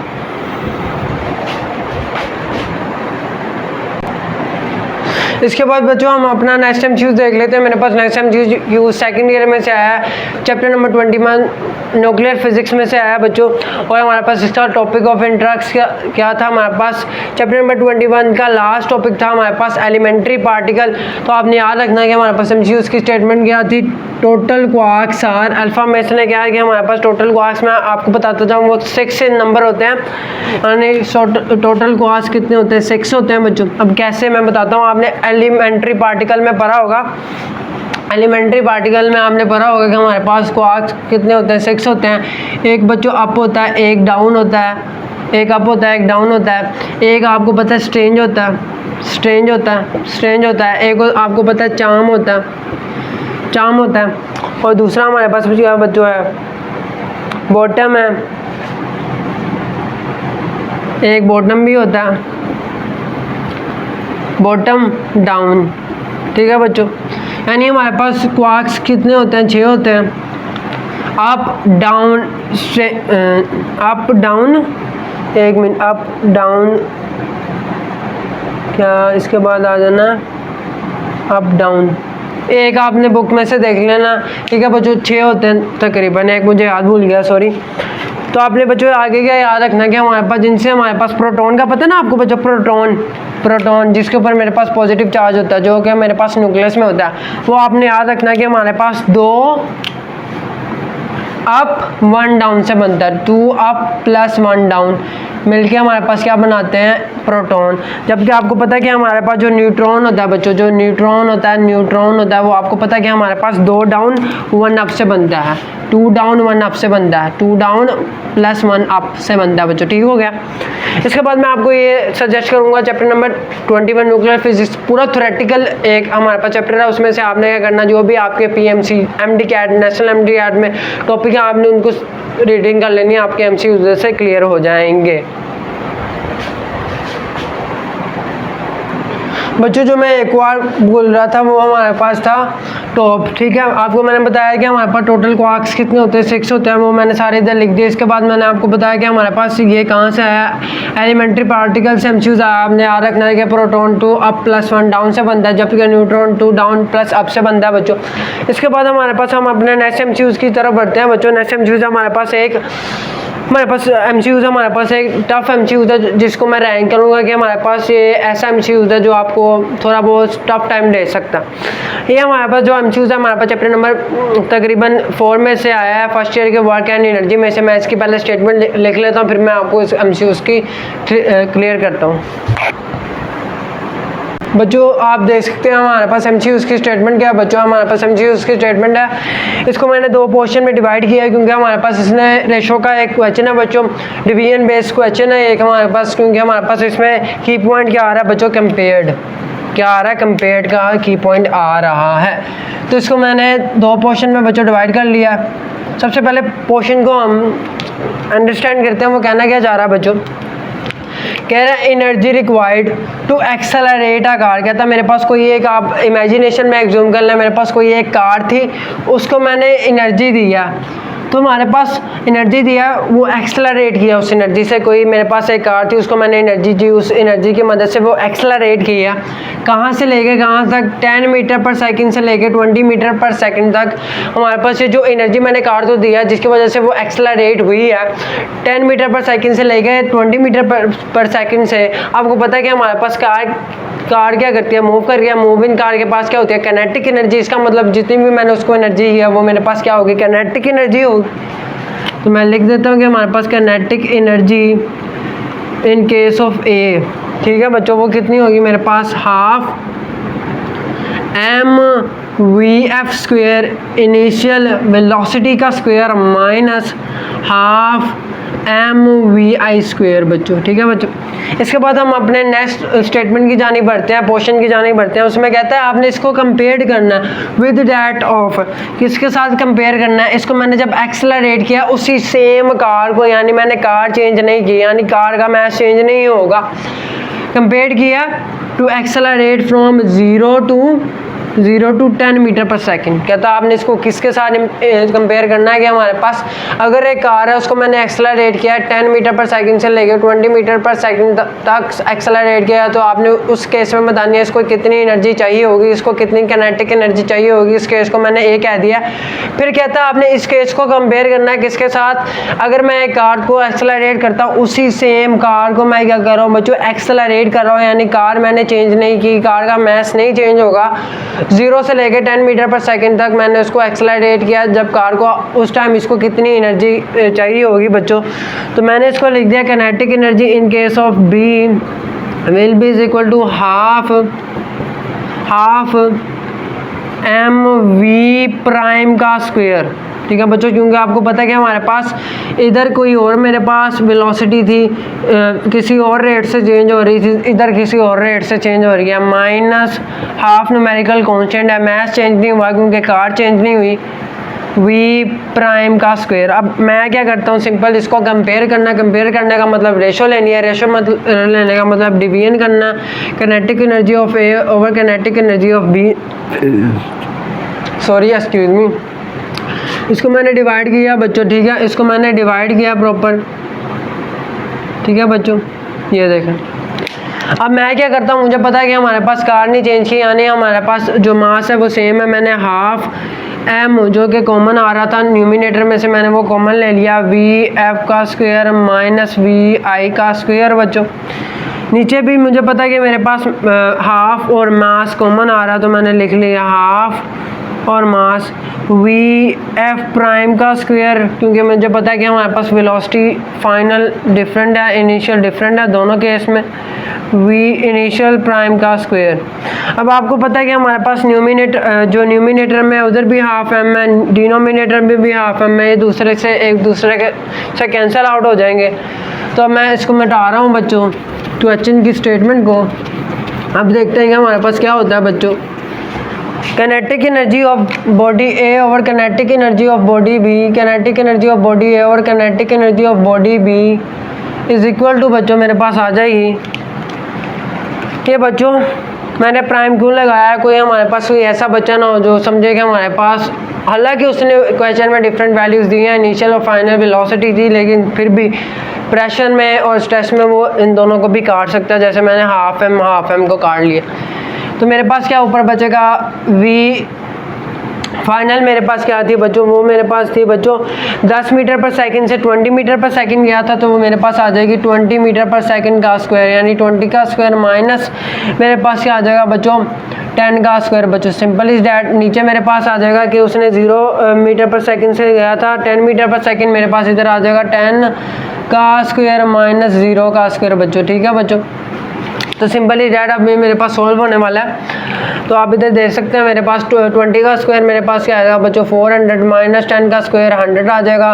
इधर 10 का स्क्वायर बच्चों 100 आ जाएगा, 0 का स्क्वायर 0 ही होता है हमारे पास। हमें पता है कि हमारे पास 0 का स्क्वायर 0 होता है बच्चों। इसके बाद आप देखें ज़रा कि मेरे पास 400 में से जब मैं 400 में से जब मैं 100 माइनस करूँगा बेटा मेरे पास आ जाएगा 300, और 100 में से जब मैं 0 माइनस करूँगा तो मेरे पास 100 ही आएगा। तो मेरे पास kinetic energy in case of A over kinetic energy in case of B मेरे पास क्या आ जाएगी, वो आप देख सकते हैं 2 0 न्यूमिनेटर में 2 0 डिनोमिनेटर में आपस में कैंसिल आउट होंगे, यानी कि हमारे पास जो काइनेटिक एनर्जी होगी इन केस ऑफ ए वो मेरे पास क्या होगी बच्चों 3 टाइम होगी kinetic energy in case of B. Simple is that मेरे पास kinetic energy of A 3 time होगी काइनेटिक एनर्जी ऑफ बी। बच्चों हमारे पास जो नेक्स्ट एमसीक्यूज है हमारे पास इस बार जो हमारे पास एक और नया टॉपिक पीएमसी ने एनएमडी एड में इंट्रोड्यूस करवाया है, लॉजिकल रीजनिंग, यानी हमारे पास इंटेलिजेंस का, जिसको हम 2 हिस्से में डिवाइड करते हैं, वर्बल और नॉन वर्बल। ये हमारे पास वर्बल में से आया हुआ है बच्चों।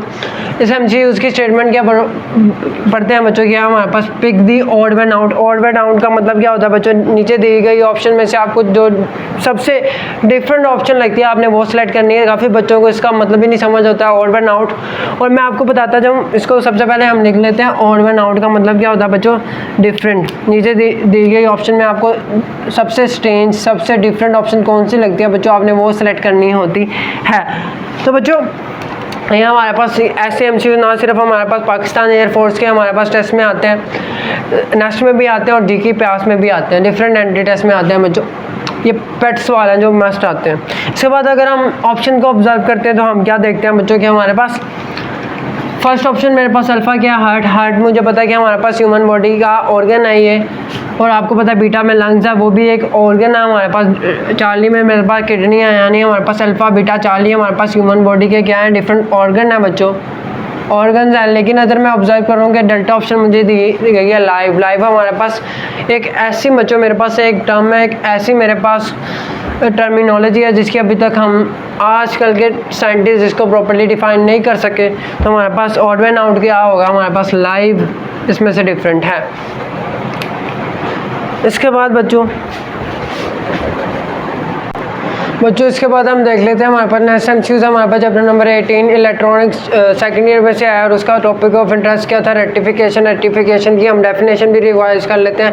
द कन्वर्जन ऑफ हमारे पास हमने क्या पढ़ा था, रेक्टिफिकेशन की डेफिनेशन को हमने पढ़ा था, the conversion of alternating current into direct current is called rectification. Alternating current को हम जब डायरेक्ट करंट में कन्वर्ट करते हैं उसको हम क्या कहते हैं, हमारे पास रेक्टिफिकेशन आपने पढ़ा था। रेक्टिफिकेशन आपके पास दो टाइप्स की होती है। रेक्टिफिकेशन हमारे पास एक हाफ वेव रेक्टिफिकेशन होती है, उसने जो हमारे पास MCQ पूछा उसने हाफ वेव रेक्टिफिकेशन में से पूछा, और दूसरी हमारे पास क्या टाइप होती है, फुल वेव रेक्टिफिकेशन। तो MCQ की स्टेटमेंट की तरफ आते हैं हम। कहता है हाफ वेव रेक्टिफिकेशन में कंटेन हाउ मैनी डायोड, कहता है जो हम हाफ वेव रेक्टिफिकेशन करते हैं उसमें कितने डायोड होते हैं, हमारे पास 1 डायोड होते हैं। अब बच्चों मैं इसको आपकी रीज़न भी देता हूँ। ये मेरे पास बच्चों को ये एक डायोड है, आपको पता है डायोड में जो ये होता है हमारे पास ये किसको रिप्रेजेंट करता है, हमारे पास P टाइप मटेरियल को, और ये जो मेरे पास हल्की सी बच्चों लाइन होती है ये किसको रिप्रेजेंट करती है बच्चों, ये N टाइप को रिप्रेजेंट करती है। आप सबको पता होना चाहिए बच्चों ये N टाइप को रिप्रेजेंट करती है। अब बच्चों आपको आगे ये भी पता होगा कि हमारे पास इधर कोई एक बच्चों अल्टरनेटिंग कोई इधर एक सोर्स भी होता है, इधर ये मेरे पास एक रजिस्टर लगा हुआ है, और ये कोई मेरे पास बच्चों अल्टरनेटिंग सोर्स है, और ये कोई रजिस्टर है मेरे पास। सबसे पहले हम क्या देखते हैं बच्चों, ये मेरे पास पॉजिटिव हाफ साइकिल है ऑफ अल्टरनेटिंग करंट का बच्चों। ये इधर कोई मेरे पास एक रजिस्टर है, पॉजिटिव हाफ क्या करेगा मेरे पास, आपको पता करंट कुछ इस डायरेक्शन में बच्चों फ्लो करेगा। तो मतलब कि हमारे पास जब कभी इधर मेरे पास पॉजिटिव आ जाएगा, इधर बच्चों मेरे पास पॉजिटिव आ जाएगा, इधर मेरे पास बच्चों क्या आ जाएगा बच्चों नेगेटिव। तो आप मुझे बताएं जब तभी हमारे पास डायोड में P टाइप के साथ हमारे पास क्या हो पॉजिटिव, N टाइप के साथ क्या हो नेगेटिव, यानी इधर हमारे पास क्या है P टाइप, हमारे पास ये मेरे पास P टाइप है ना, ये P टाइप हमारे पास बैटरी के पॉजिटिव टर्मिनल के साथ अटैच है, और हमारे पास जो N टाइप है हमारे पास वो बैटरी के नेगेटिव टर्मिनल के साथ अटैच है। इसका मतलब कि हमारे पास क्या होगी फॉरवर्ड बायसिंग होगी। फॉरवर्ड बायसिंग के केस में हमारे पास क्या करता है डायोड किसके तौर पे बिहेव करता है, कंडक्टर के तौर पे बिहेव करता है, और हमारे पास करंट कंडक्ट करवाता है। ठीक है बच्चों, यानी इस केस में बच्चों हमारे पास क्या होगा, अब हम इसका कुछ ग्राफ प्लॉट कर लेते हैं। आपको पता है कि अल्टरनेटिंग करंट का ग्राफ कुछ आपको बता देता हूँ बच्चों कैसा होता है। उसको साइड पे छोटा सा बनाते हैं, दोनों को कंपेयर करते हैं। अल्टरनेटिंग करंट जो मैंने इसमें इनपुट दिया है और इसने जो मुझे आउटपुट दिया उसका ग्राफ कैसा होगा, ये बच्चों हम देख लेते हैं। मेरे पास अल्टरनेटिंग करंट है, ये कुछ अल्टरनेटिंग करंट बच्चों कुछ ऐसा होता है। ठीक है बच्चों, कुछ ऐसा देन ऐसा। अब आपको पता है इसने जो मुझे आउटपुट देनी है वो डायरेक्ट करंट दी देनी है। आपको पता है डायरेक्ट करंट कैसा होता है, ये देख लेते हैं हम बच्चों। डायरेक्ट करंट ठीक है बच्चों, कुछ ऐसा आएगा बच्चों इस केस में। अब आप क्या ऑब्जर्व करते हैं, अब मैं क्या करता हूँ बच्चों, ये मेरे पास अल्टरनेटिंग सोर्स है। अब इसको मैं इसका क्या देता हूँ बच्चों, नेगेटिव देता हूँ, नेगेटिव पोर्शन देता हूँ।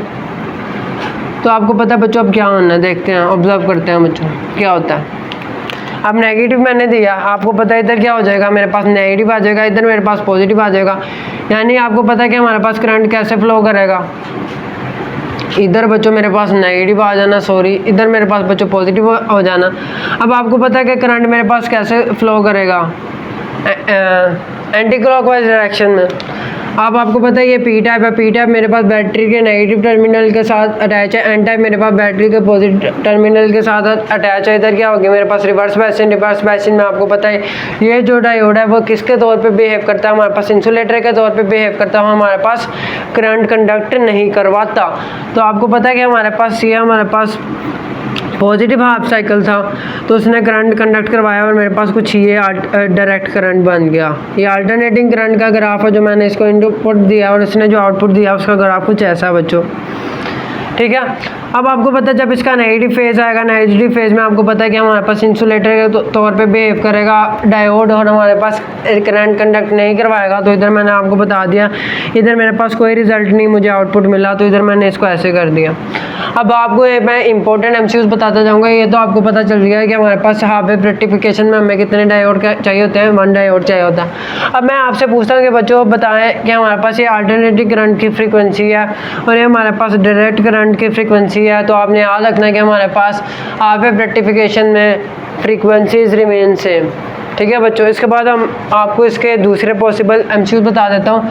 अगर मैं लिख देता कि हमारे पास फुल वेव रेक्टिफिकेशन में कितने डायोड चाहिए होते हैं, तो आपको पता है फुल वेव रेक्टिफिकेशन में मैक्सिमम हमें क्या चाहिए होते हैं बच्चों, 4 डायोड चाहिए होते हैं। अब आपको पता है फुल वेव रेक्टिफिकेशन में आपको पता है कि हमारे पास 4 डायोड होते हैं, उसकी हमारे पास डायग्राम भी कम्प्लेक्स है, मैं बनाऊंगा, मुझे काफ़ी देर लग जाएगी, आपने बुक में से दोबारा रिवाइज करनी है बच्चों, दोबारा रिवाइज करनी है बच्चों, तो ठीक हो गया बच्चों। तो अब आप देखेंगे हमारे पास फुल वेव रेक्टिफिकेशन में आपको पता है 4 डायोड चाहिए होते हैं। हमारे पास जब पॉजिटिव हाफ साइकिल होता है तो उसमें क्या होता है अल्टरनेटिंग करंट का, हमारे पास जब पॉजिटिव हाफ साइकिल होता है उसमें जो हमारे पास 2 डायोड है वो हमारे पास क्या करते हैं एज ए कंडक्टर बिहेव करते हैं और हमारे पास करंट को कंडक्ट करवाते हैं। और दूसरे जो हमारे पास बाकी 2 डायोड होते हैं वो हमारे पास इंसुलेटर के तौर पे बिहेव करते हैं और करंट कंडक्ट नहीं करवाते। इसके बाद आपने बच्चों जो पॉइंट याद रखना है मेरा, जब हमारे पास नेगेटिव हाफ साइकिल होता है तो फिर भी ये केस हो जाता है 2 कंडक्ट करवाते हैं करंट, 2 कंडक्ट नहीं करवाते। तो हमारे पास ये आपको मैंने बताया था कुछ अल्टरनेटिंग करंट का मेरे पास क्या होता है बच्चों, ग्राफ होता है कुछ ऐसा बच्चों। लेकिन अगर आप देखेंगे हमारे पास हाफ वेव रेक्टिफिकेशन का जो ग्राफ देखा था आपने वो डिफरेंट था, लेकिन अगर आप फुल वेव रेक्टिफिकेशन का ग्राफ देखते हैं बच्चों वो कैसा बनेगा, मैं आपसे वो पूछना चाहता हूँ बच्चों। मेरे पास कुछ ऐसा बनता है। तो आप देख सकते हैं कि हमारे पास फ्रीक्वेंसी देख लेते हैं। फ्रीक्वेंसी आपने याद रखनी है, फुल वेव रेक्टिफिकेशन में फ्रीक्वेंसी इनपुट फ्रीक्वेंसी से डबल हो जाती है। कैसे हम देखते हैं बच्चों, ये हमारे पास अल्टरनेटिंग करंट है जिसको मैंने इनपुट दिया था डायोड को। तो आप देख सकते हैं इधर इसकी फ्रीक्वेंसी क्या होती है, फ्रीक्वेंसी होती है 1 complete round trip of a vibrating body. तो इसकी फ्रीक्वेंसी क्या है बच्चों, ये है कुछ,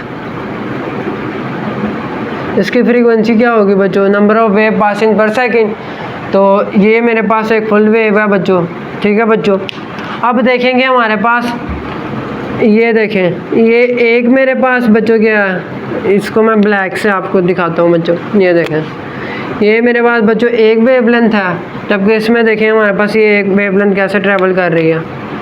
जब बच्चों ये हमारे पास एक वेवलेंथ ट्रैवल कर रही है, ये इसका मेरे पास क्या हो जाए बच्चों, आपको पता है क्रस्ट, और ये बच्चों आपको पता है ट्रफ होता है, आपको ये बातें तो पता ही है। लेकिन ये देखें उससे कम टाइम में क्या कर रही है, ये देखें ये भी तो मेरे पास वेवलेंथ ही है, ठीक है, यानी ये ज़्यादा टाइम ले रही है एक वेवलेंथ करने में, यानी इसकी फ्रीक्वेंसी क्या होगी, हाफ होगी इसकी फ्रीक्वेंसी से, यहाँ इसकी फ्रीक्वेंसी क्या होगी, डबल होगी इसकी फ्रीक्वेंसी से। होप सो मेरी आप बात समझ गए।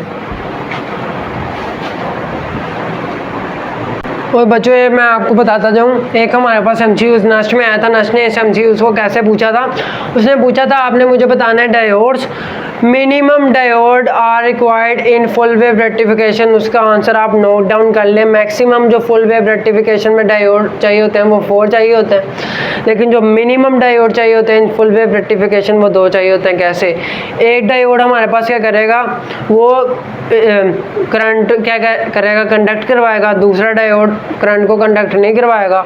इसी तरह मेरे पास जब नेगेटिव हाफ साइकिल होगा, एक कंडक्ट करवाएगा एक कंडक्ट नहीं करवाएगा। इसका अब मैं दूसरे एमसीक्यू उसकी स्टेटमेंट लिखता हूँ, फिर उसको डिस्कस करते हैं। बच्चों ये MCQs भी हमारे पास लॉजिकल रीजनिंग में से आया। उसने हमारे पास MCQs की स्टेटमेंट क्या थी हमारे पास, इफ़ यू डिवाइड। बच्चों इस MCQs को ना बच्चों ने दो तरीके से किया।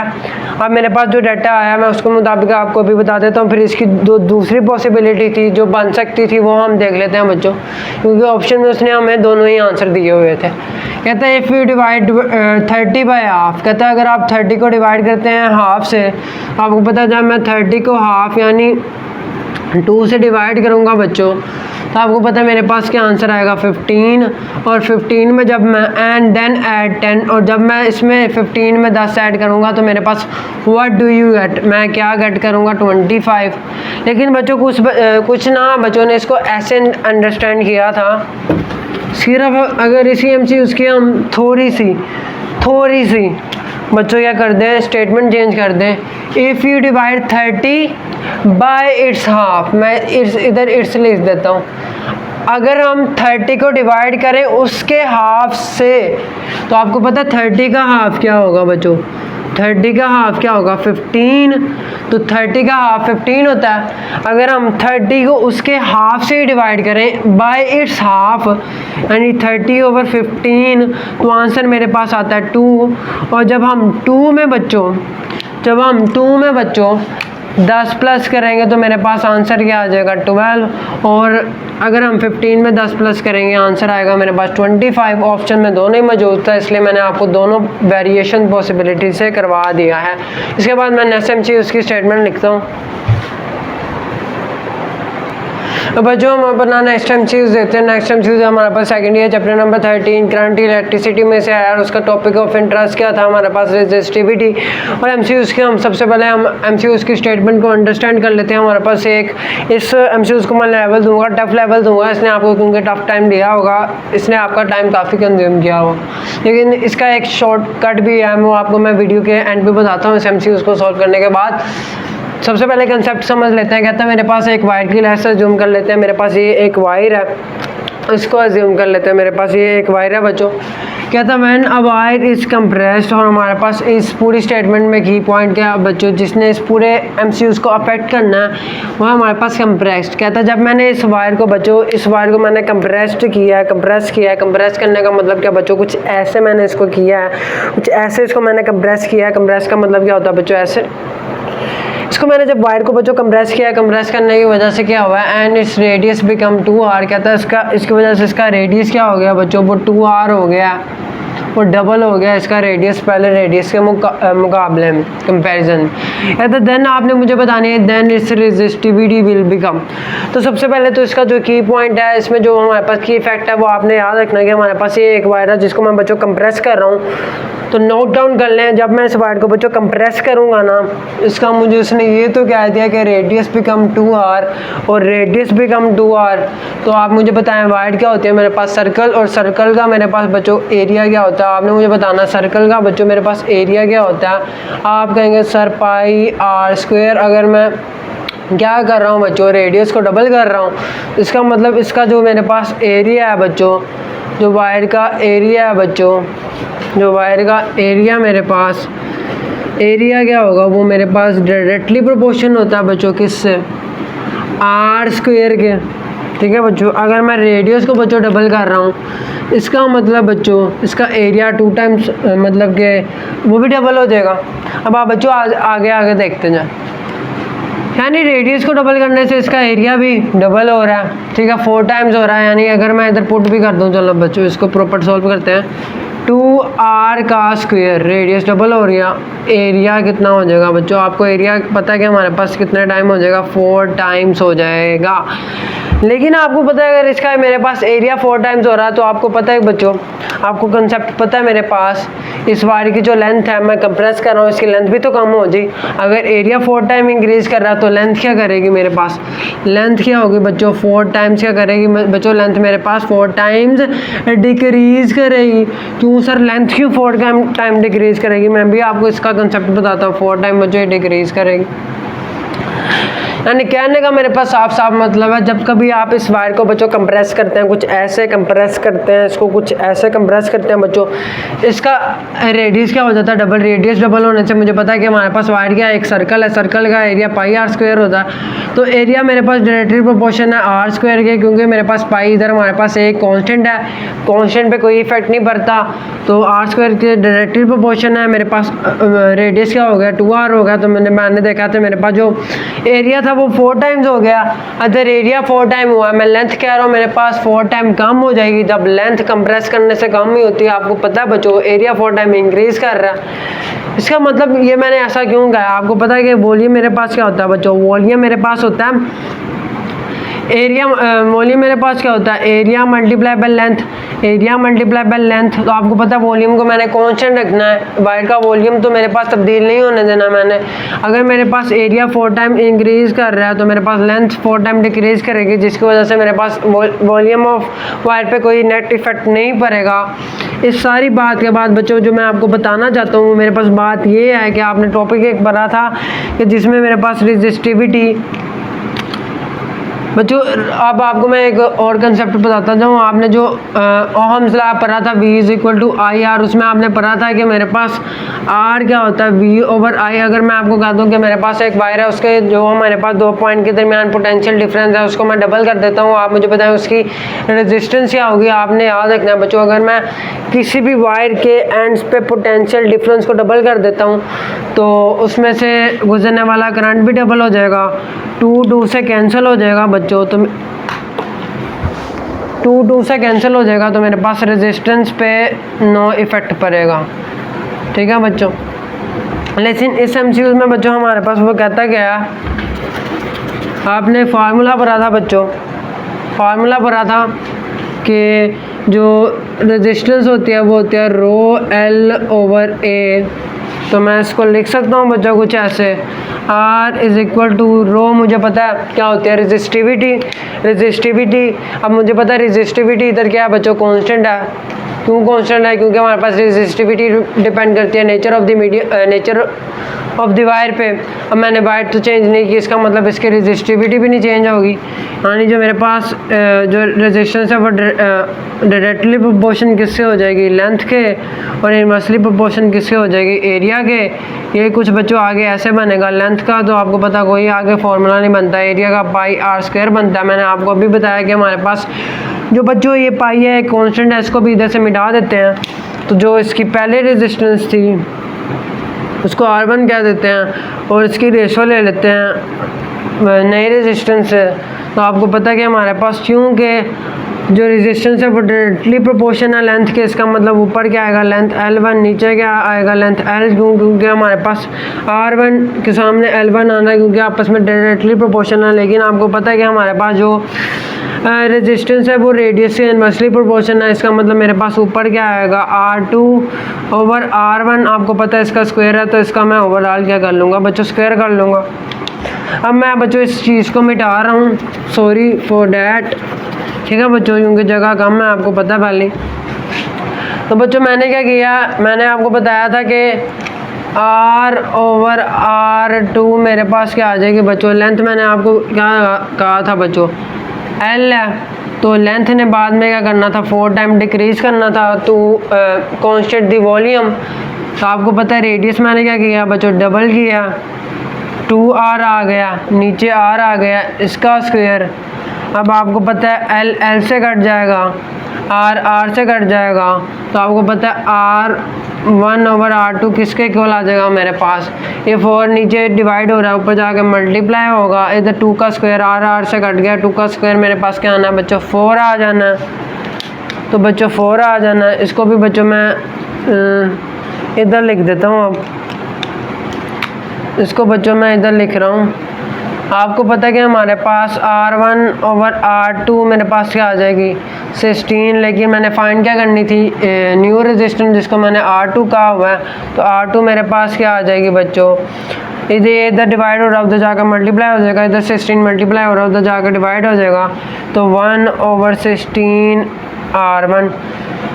मेरे पास जो R2 है ना बच्चों, आप क्लियरली दे सकते हैं, जो मेरे पास R2 है ना बच्चों, जो R2 है मेरे पास, वो मेरे पास R1 से 16 टाइम डिक्रीज़ कर जाएगी। तो आप इसको वैसे भी दे सकते हैं कि रेजिस्टेंस ने डिक्रीज़ ही करना था नई वाली, क्योंकि आपको पता है कि हम रेडियस को क्या कर रहे हैं, डबल कर रहे हैं, रेडियस डबल कर रहे हैं, इसका इन्वर्सली प्रोपोर्शन था तो डबल कर रहे हैं, तो इसने वैसे भी डिक्रीज़ करना था।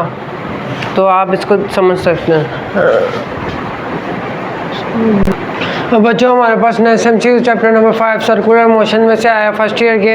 हमारे पास MCQ की सबसे पहले हम स्टेटमेंट को अंडरस्टैंड कर लेते हैं बच्चों। MCQ की स्टेटमेंट क्या कहता है, हमारे पास एक एरोप्लेन है, एरोप्लेन का मेरे पास है जो व्हील है वो रोटेट कर रहा है। किस डायरेक्शन में रोटेट कर रहा है बच्चों, वो क्लॉकवाइज डायरेक्शन में रोटेट कर रहा है। तो आपने मुझे बताना है, तो हमारे पास जब वो रोटेट करेगा आपको पता है वो एंगुलर डिस्प्लेसमेंट कवर करेगा विद रिस्पेक्ट टू टाइम। उसकी वजह से हमारे पास एंगुलर वेलोसिटी पैदा होगी, जिसको हम ओमेगा से रिप्रेजेंट करते हैं। आपने उसकी डायरेक्शन बतानी है मुझे। तो आप देखें अगर मेरे पास ये देखें, आपको पता है कि एरोप्लेन है, उसका व्हील है वो रोटेट कर रहा है क्लॉकवाइज डायरेक्शन में। मेरे पास एक एरोप्लेन है, उसका व्हील रोटेट कर रहा है क्लॉकवाइज डायरेक्शन में। मैंने इसको एंगुलर वेलोसिटी की डायरेक्शन बतानी है। उसके लिए हम क्या यूज़ करते हैं बच्चों, राइट हैंड रूल यूज़ करते हैं। राइट हैंड रूल यूज़ करते हैं ना बच्चों, आपको सबको पता है। ये मैंने बच्चों समझ लिया कि मेरे पास एक कोई व्हील है, ये बच्चों मेरे पास कोई एक बच्चों मैंने जूम कर लिया, ये मेरे पास एक व्हील है एरोप्लेन का, उसको मैं किस तरफ रोटेट कर रहा हूँ, इन दी डायरेक्शन ऑफ क्लॉकवाइज। तो ये मेरे पास व्हील है, उसको क्लॉकवाइज डायरेक्शन में क्या कर रहा हूँ, रोटेट कर रहा हूँ। आप ये देख रहे हैं मेरे पास ये जो थंब है वो किस तरफ पॉइंट कर रहा है। आपने डिफरेंट आपको ऑप्शन में दिया हुआ है, नॉर्थ, साउथ, ईस्ट, वेस्ट। तो सबसे पहले हम बच्चों ये डायग्राम ड्रा कर लेते हैं। नॉर्थ, इधर बनाता हूँ बच्चों, इधर बनाता हूँ मैं, नॉर्थ, साउथ, ईस्ट, वेस्ट। अब बच्चों आप देख सकते हैं कि हमारे पास बच्चों ये देखें, हमारे पास ये व्हील था वो रोटेट कर रहा है इन दी क्लॉकवाइज डायरेक्शन। ये थंब मेरे पास किस तरफ आ रहा है, आपकी तरफ आ रहा है। आपकी तरफ आने का मतलब वो किस तरफ जा रहा है, नॉर्थ की तरफ। बच्चों ने पता क्या किया था, ईस्ट ऑप्शन में लगा दिया था। नहीं बच्चों ऐसे नहीं करते, ये क्लॉकवाइज डायरेक्शन में जा रहा था, थंब आपकी तरफ आ रहा है। जब थंब आपकी तरफ आएगा तो आपको पता है कि हमारे पास आपकी तरफ हमारे पास क्या होता है, नॉर्थ होता है। और अगर मैं कहूँ कि मेरे पास अगर व्हील एरोप्लेन का रोटेट करता है इन दी एंटी क्लॉकवाइज डायरेक्शन, जब एंटी क्लॉकवाइज डायरेक्शन में रोटेट करता था, थंब मेरी तरफ आ रहा है, तो थंब मेरी तरफ आने की वजह से जो उसकी एंगुलर वेलोसिटी की डायरेक्शन होनी थी वो मेरे पास क्या होनी थी, साउथ पोल। ठीक है बच्चों। लेकिन अगर मैं आपको कहता कि हमारे पास जो एरोप्लेन है उसका व्हील रोटेट कर रहा है, लेकिन हमारे पास उसकी जो वेलोसिटी है, वेलोसिटी तो हम एंगुलर वेलोसिटी को ओमेगा से रिप्रेजेंट करते हैं, वो कांस्टेंट है। फिर मैं अगर आपसे पूछ लेता कि हमारे पास इसमें जो एंगुलर एक्सेलरेशन है वो क्या प्रोड्यूस होगा, तो आपको पता जब एंगुलर वेलोसिटी कांस्टेंट हो तो एंगुलर एक्सेलरेशन बच्चों जीरो होता है। ये भी कंसेप्ट आपने याद रखना है। लेकिन बच्चों अब इसने आपको गिवन पूरा डाटा नहीं दिया हुआ है, क्यों नहीं दिया, मैं अभी आपको बताता हूँ। अगर तो मेरे पास बच्चों जो एंगुलर वेलोसिटी है वो बच्चों इंक्रीज करती क्लॉकवाइज डायरेक्शन में, अगर एंगुलर वेलोसिटी बच्चों इंक्रीज करती है तो आपने याद रखना जो एंगुलर वेलोसिटी है और एंगुलर एक्सेलरेशन के दरमियान जो एंगल होता है वो आपस में क्या होता है, इस केस में पैरेलल होते हैं। जब पैरेलल होंगे यानी जो हमारे पास एंगुलर वेलोसिटी की डायरेक्शन होगी यानी कि नॉर्थ पोल, वही हमारे पास डायरेक्शन किसकी होगी, यानी थीटा इधर क्या आ जाएगा, दोनों पैरेलल है, एंगुलर वेलोसिटी और एंगुलर एक्सेलरेशन। अगर मेरे पास जो एंगुलर वेलोसिटी है वो इंक्रीज कर रही हो in the direction of clockwise direction, तो जो डायरेक्शन मेरे पास एंगुलर वेलोसिटी की होगी वही डायरेक्शन मेरे पास क्या होगी, किसकी, एंगुलर एक्सेलरेशन की भी होगी। लेकिन इधर इसने ये पूछा कि हमारे पास एक अदर एरोप्लेन है उसका व्हील रोटेट करता है इन दी क्लॉकवाइज डायरेक्शन। मैंने आपको बना कर दिखाया, फिर मैंने आपको दिखाया ये आपकी तरफ आ रहा है और मैंने आपको बताया क्लॉकवाइज डायरेक्शन में उसकी एंगुलर वेलोसिटी इंक्रीज करेगी। एंगुलर वेलोसिटी और एंगुलर एक्सेलरेशन दोनों पैरेलल होंगे। अगर एंगुलर वेलोसिटी इंक्रीज कर रही हो तो हमारे पास जो इस दोनों में एंगल का बनेगा, theta is equal to 0 degree, यानी दोनों की डायरेक्शन नॉर्थ में होगी, एंगुलर वेलोसिटी और एंगुलर एक्सेलरेशन की। लेकिन अगर वो कह देता कि मेरे पास एंगुलर जो वेलोसिटी है ना बच्चों, वो बच्चों मेरे पास डिक्रीज कर रही है, एंगुलर वेलोसिटी मेरे पास बच्चों क्या कह रहा है, वो डिक्रीज कर रही है क्लॉकवाइज डायरेक्शन में ही। इस टाइम जो एंगुलर एक्सेलरेशन होते हैं ना वो आपस में क्या होते हैं बच्चों, एंगुलर एक्सेलरेशन और एंगुलर वेलोसिटी आपने याद रखना है बच्चों, आपस में एंटी पैरेलल होते हैं और एंटी पैरेलल केस में थीटा क्या होता है बच्चों 180 डिग्री होता है, थीटा 180 डिग्री, यानी कि इसका अभी भी क्लॉकवाइज मूव कर रहा है एरोप्लेन का व्हील, ये आपकी तरफ आ रहा है, इसकी डायरेक्शन अभी भी क्या रहनी थी नॉर्थ, लेकिन 180 डिग्री की वजह से एंगुलर एक्सेलरेशन की डायरेक्शन क्या आ जानी थी साउथ पोल। ठीक है बच्चों, इसके बाद हमारे पास बच्चों नेक्स्ट एमसीक्यू हमारे पास chapter number 9 modern dawn of modern physics में से आया, हमारे पास सेकंड ईयर में आपने पढ़ा हुआ है। कहता है what is the relation between mass and energy के दरमियान आपने रिलेशन बताना। आपको पता है कि हमारे पास मास और एनर्जी में रिलेशन क्या है बच्चों,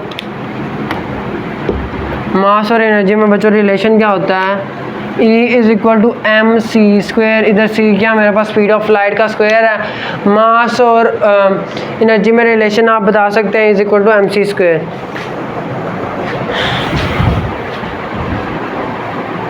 इसके बाद बच्चों हमारे पास नेक्स्ट एमसीक्यूज अगेन उसी चैप्टर में से आया, उसी एमसीक्यूज के हमारे पास स्टेटमेंट क्या है, चैप्टर नंबर 9 है हमारे पास dawn of modern physics second year में से आया। हमारे पास आमतौर पे जो एफएससी में एमसीक्यू पूछा जाता है वो ये पूछा जाता है कि फोटोन की आपने रेस्ट मास बताना है, वो क्या होगा। आपको पता है फोटोन का रेस्ट मास क्या होती है, रेस्ट मास क्या होता है फोटोन का, वो ज़ीरो होता है, क्योंकि आपको पता है कि फोटोन का जो रेस्ट मास होता है वो ज़ीरो होता है, क्योंकि हमारे पास फोटोन आपको जब भी लाइट की जो फोटोन है आपको कभी भी रेस्ट में नज़र नहीं आएगा, इसका मतलब जो फोटोन का रेस्ट मास होता है वो ज़ीरो होता है।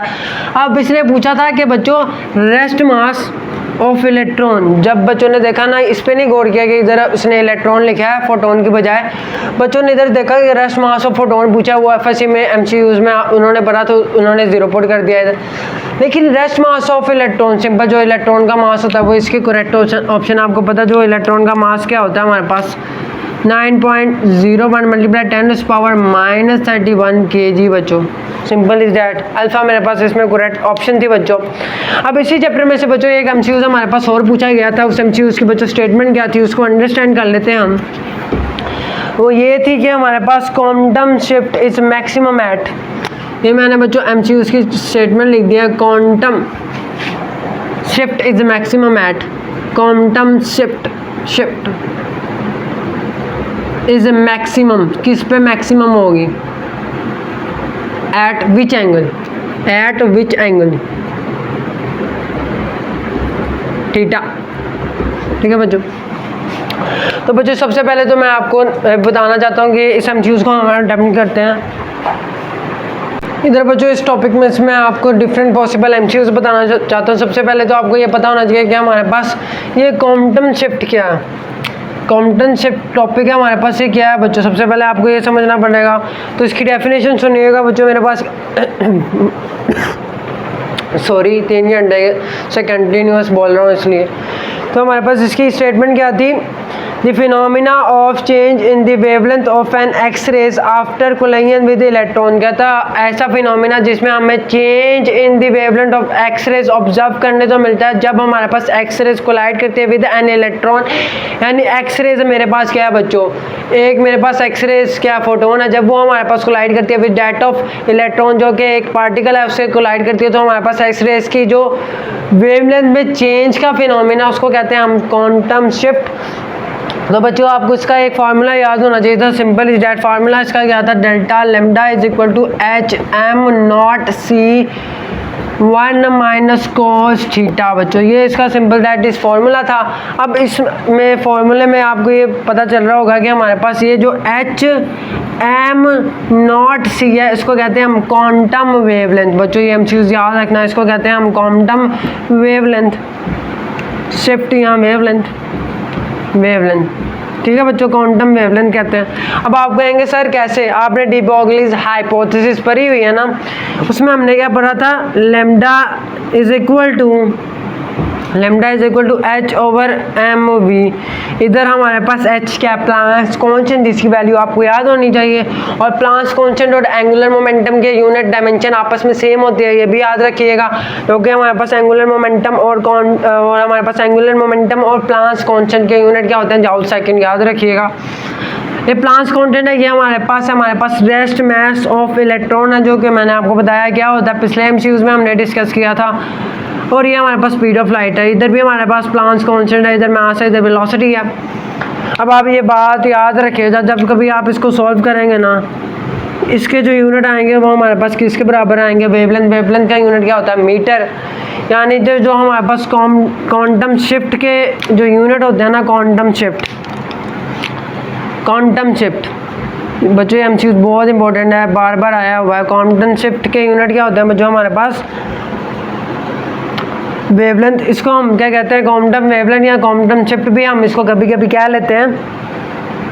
इसकी जो हमारे पास डायमेंशन होते हैं ना बच्चों, इस चीज़ की जो मेरे पास बच्चों डायमेंशन आती है ना, इस चीज़ की, या इस चीज़ के जो यूनिट हैं, या इस चीज़ के जो डायमेंशन है ना बच्चों, वो क्या होते हैं बच्चों, वो मेरे पास होता है लेंथ। और लेंथ का आपको पता है यूनिट क्या है, मीटर।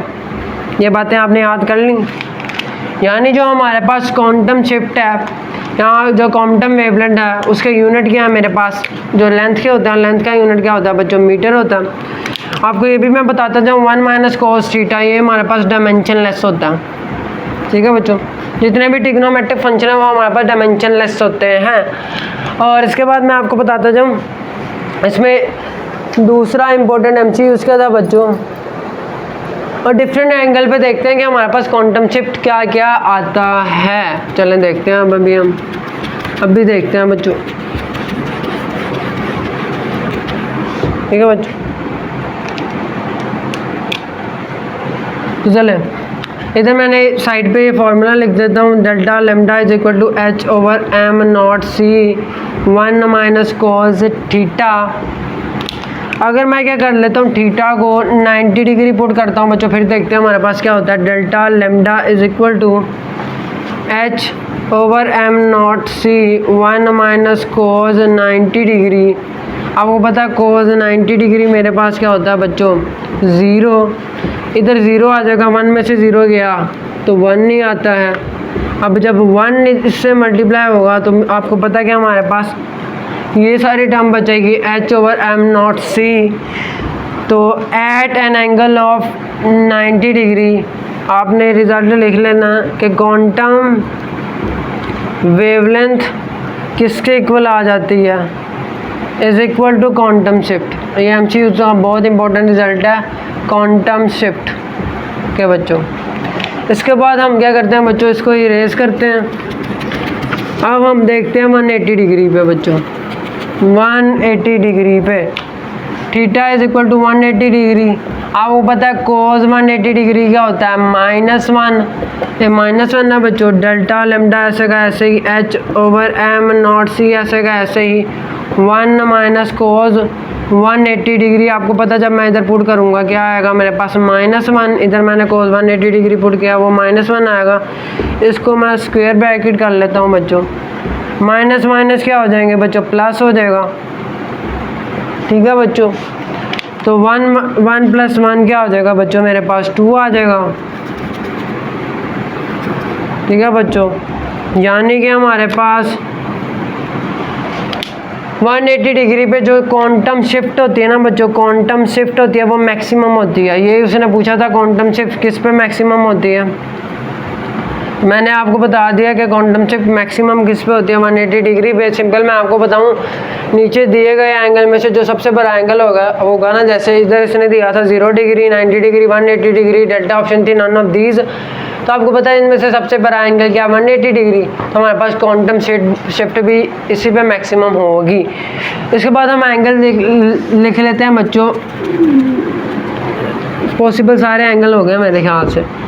ठीक है बच्चों, तो इसके बाद बच्चों नेक्स्ट एमसीक्यू हमारे पास उसकी स्टेटमेंट कुछ ऐसी जो हमारे पास चैप्टर नंबर 1 में से आया हुआ है, हमारे पास मेजरमेंट एफएससी में से आया हुआ है, पार्ट 1 में से आया हुआ है बच्चों। Which of the following have same dimension. मैंने आपको ये एमसीक्यूज पहले एमसीक्यूज में क्लियर करवाया था बच्चों कि जो वर्क होता है और जो हमारे पास टोर होता है उसके डायमेंशन यूनिट सेम होते हैं बच्चों। इसी तरह जो प्लांक्स कांस्टेंट और एंगुलर मोमेंटम है उसके डायमेंशन सेम होते हैं बच्चों। प्लांक्स कांस्टेंट और हमारे पास एंगुलर मोमेंटम के जो यूनिट है वो जूल सेकंड है। इसी के साथ बच्चों हमारी आज की डिस्कशन खत्म होती है। Best of luck for your exam. मैं दुआ करता हूँ अल्लाह ताला आपका हामी और नासिर और आपका जो NMD कैट है वो A1 हो। फुल कॉन्फिडेंट के साथ जाना है आपने और पढ़ के आना है। बेस्ट ऑफ लक, अल्लाह हाफिज़।